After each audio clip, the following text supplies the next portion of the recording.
আপনার বয়স কত চলতেছে এখন? 25। 25 বছর। এই 25 বছরের জীবনটা আপনি কিরকম উপভোগ করতেছেন? আলহামদুলিল্লাহ, আল্লাহর দয়ায় ভালোই। ঠিক আছে। এই 25 বছর যে জীবনটা অতিবাহিত করেছেন, এর মধ্যে কি আপনার কোনো গিল্টি ফিল হয় না, বা আপনার কোনো অভিযোগ নাই লাইফে? না, এরকম আমার লাইফে নাই। যে অভিযোগটা আছে সেটা ঠিক করার মতো না। কারণ কিছু কিছু ভুল আছে যে ভুলটা কখনোই সংশোধন করা যায় না। তো আমার লাইফে যে ভুলটা আছে ঠিক এরকমই। এই ভুলটা আর সংশোধন করা যাবে না, চিরদিন আফসোস থেকে যাবে। জীবন চলার পথে অনেক কিছুই থাকে, যেমন সুখ দুঃখ, বাধা বিপত্তি, হ্যাঁ সবকিছু মিলেই আলহামদুলিল্লাহ। জীবনের প্রতি কোনো অভিযোগ নেই?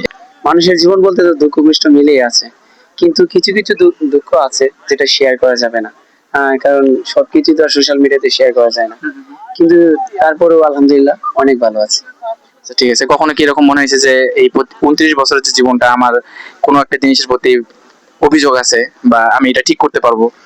অবশ্যই অভিযোগ আছে, অনেক অভিযোগ আছে। যেরকম আমার জ্ঞান অর্জন করার অনেক ইচ্ছা ছিল, মানে পড়ালেখা শেষ করার অনেক ইচ্ছা ছিল, কিন্তু শেষ করতে পারি নাই কারণবশত আর কি। পড়ালেখা বাদ দিতে হয়েছে।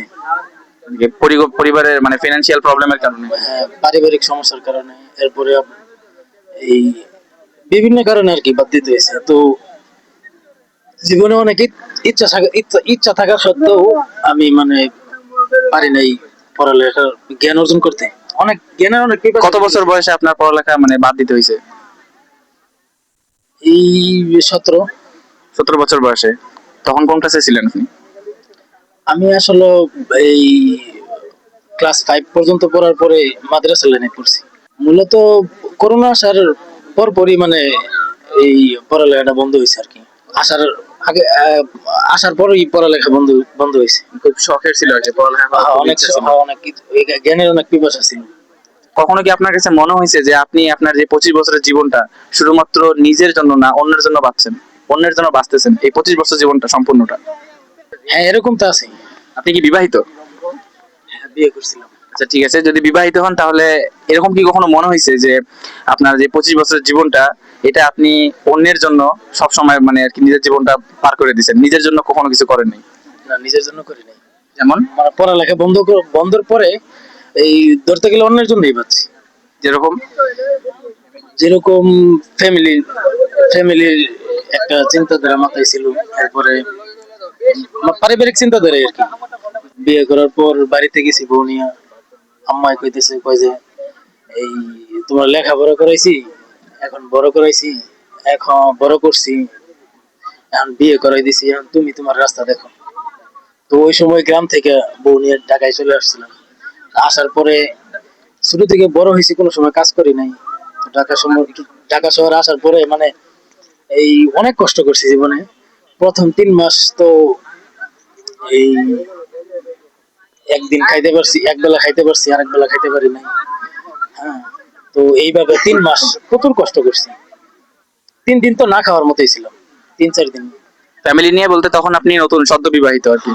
বউ নিয়ে প্রথম ঢাকা শহরে যখন এই এই যে কষ্টের মধ্যে জীবন পার করতেছিলাম, কিন্তু এই এর মধ্যে দিয়ে আপনার ওই যেই বউ আমার সাথে অনেক দিন রইলো, তার যার জন্য আমি এই অনেক কষ্ট করলাম, অনেক পরিশ্রম করলাম, রিক্সা চালাইলাম, আমি কোনো সময় কোনো কাজ করি নাই। তো এই বউ দেখা গেছে যে আপনাকে ছেড়ে গেছে? আগে আর ছিল আপনার খুবই দুঃখের একটা বিষয় যে যার জন্য এইভাবে জীবনটা ত্যাগ ত্যাগ স্বীকার করে জীবনটা চালায় যাচ্ছিল, সেই বউ তাকে ছেড়ে চলে গেছে। অনেক বুঝাইছি যে সব সময় তো আর এই সমস্যা থাকবো না, তো একটা সময় এটা সমস্যাটা সমাধান হয়ে যাবে। রিক্সার জীবন তো এটা চেষ্টা করলে মানুষ অনেক কিছু করতে পারে। তো আলহামদুলিল্লাহ এখন এই গাড়ি চালাইতেছি, প্রাইভেট কার চালাইতেছি, চাকরি করতেছি, ভালো টাকা ইনকাম করতেছি। আপনার পরিবারের জন্য সবচেয়ে বড় কি জিনিস আপনি ত্যাগ করছেন? কষ্ট। কষ্ট ত্যাগ করছেন? জি। মানে কষ্ট কষ্ট পাওয়ার যে একটা বিষয় আছে, সেটা এখনো প্রকাশ করা হয়নি। আমার লাইফে কষ্ট হলো, কখনো আমার ফ্যামিলিকে আমি বুঝতে দিই নাই যে আমার কষ্ট হয়েছে। এই জিনিসটাই সব থেকে বড় ত্যাগ করা হয়েছে। জি, এটাই।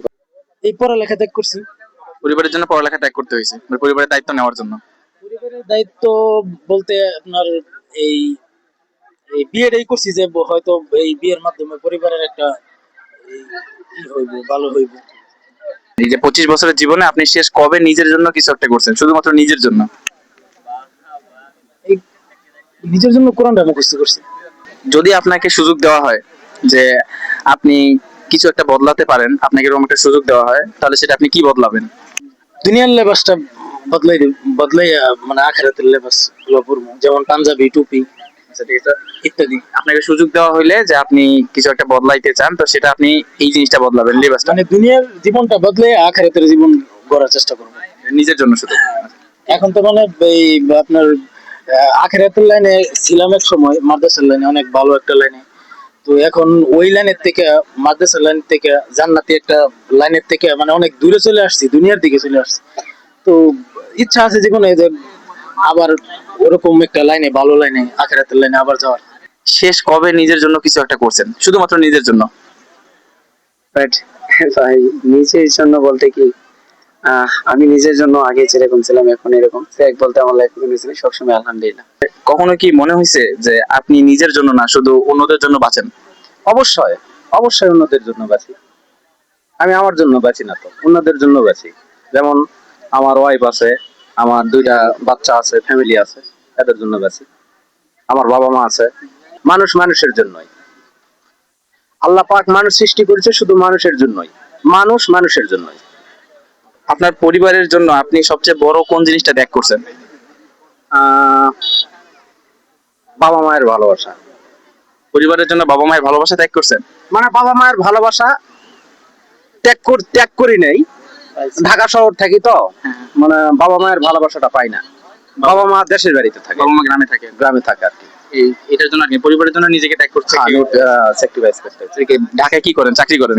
কিসে চাকরি করেন? গার্মেন্টস। গার্মেন্টসে।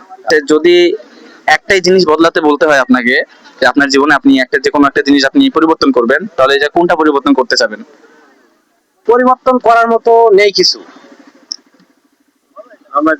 আমরা আমাদের আমাদের স্বাভাবিক থাকে না যে লাইফে এরকম থাকে না যে আপনার জীবনে কোনো একটা ভুল বা কোনো একটা মানে রং ডিসিশন ছিল, যেটা আপনি যদি সুযোগ আপনাকে দেওয়া হয় বা আপনাকে অতীতে ফিরায় দেওয়া হয়, তখন আপনি সেটা চেঞ্জ করবেন?